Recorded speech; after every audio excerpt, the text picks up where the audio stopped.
मित्रांनो, कालच आपला गेट टुगेदर झाला आणि त्याच्यानंतरची दुसऱ्या दिवशी मी जेव्हा गेट टुगेदरच्या जागेवर गेलो तर तेव्हा मला जे जाणवलं तर त्याविषयीची एक कविता आहे. जस्ट सुचली म्हणून लिहिली. बघा तुम्हाला आवडते का? की की सगळं कसं एकदम शांत आणि स्तब्ध आज झालंय. की सगळं कसं एकदम शांत आणि स्तब्ध आज झालंय. होय मंडळी, कालच आम्हा मित्रांचं गेट टुगेदर इथं होऊन गेलंय. की सगळं कसं एकदम शांत आणि स्तब्ध आज झालंय. होय मंडळी, कालच आम्हा मित्रांचं गेट टुगेदर इथं होऊन गेलंय. तो उघडा असलेला गेट, तो उघडा असलेला गेट आणि तो उतरता रस्ता, तो उघडा असलेला गेट आणि तो उतरता रस्ता बघा ना निशब्द कसे झालेत. तो उघडा असलेला गेट आणि तो उतरता रस्ता बघा ना निशब्द कसे झालेत. जणू जणू त्यांच्याच ओळखीतले कोणी काल एकत्र आले आणि क्षणात सोडून गेलेत. ते टेबल, ती खुर्ची, तो ग्लास सुद्धा, ते टेबल, ती खुर्ची, तो ग्लास सुद्धा आज रिकामाच दिसतोय राहिलेला.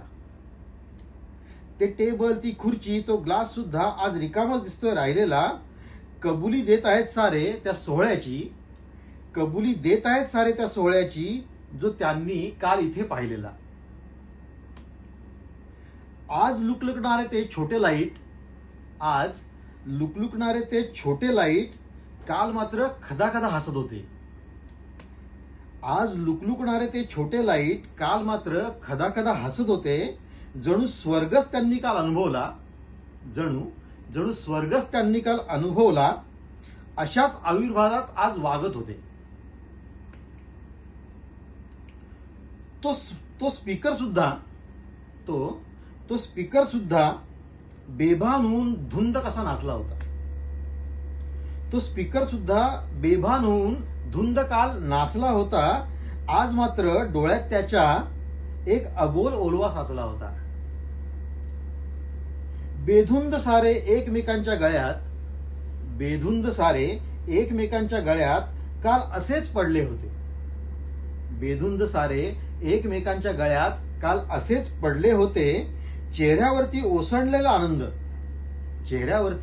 ओसंडलेला आनंद, पण डोळे मात्र रडले होते. निरोप घेतानाचे ते भरलेले डोळे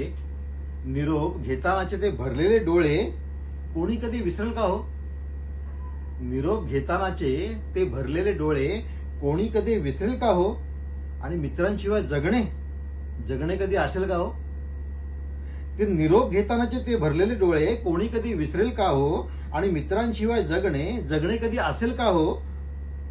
8 तासांचा तो सोहळा, 8 तासांचा तो सोहळा आठवणी बऱ्याच सोडून गेला.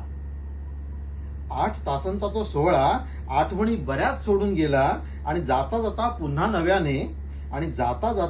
पुन्हा नव्याने आयुष्य जगणे शिकून गेला. Thank you.